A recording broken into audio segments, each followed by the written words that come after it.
Hello, my name is Jason Mercer, the Toronto Real Estate Board's Director of Market Analysis.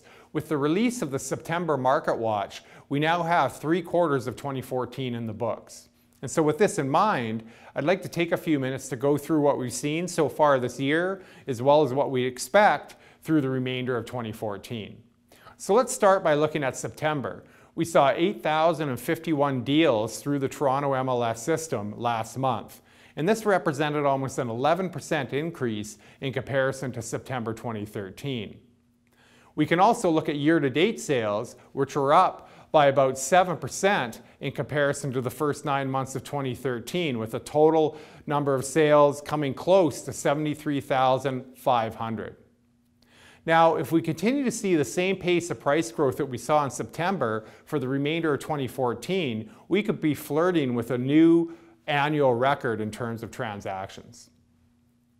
Now, it's also important to note that transactions have been constrained this year by the low supply of listings in some segments of the market.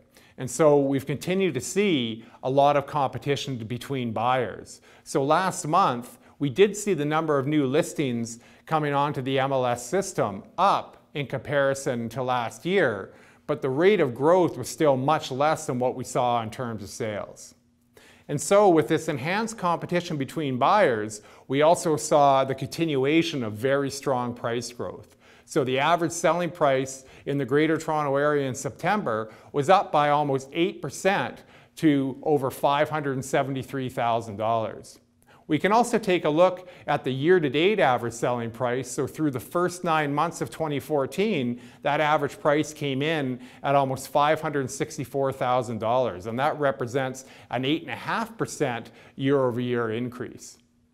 Now, the average selling price this year has been up for most major home categories, whether we're talking about low-rise homes like detached, semi-detached, and townhomes, or condominium apartments. Now, it is important to note that we've seen more competition between buyers for those low-rise home types. So generally speaking, that's where we've seen the strongest price growth. But it is also important to note that in the better supplied condominium apartment sector, we're still seeing enough end user demand to support sustained growth above the rate of inflation in terms of that average selling price.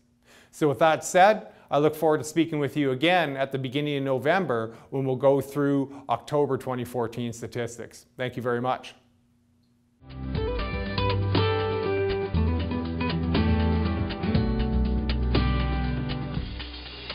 Brought to you by GTA Realtors.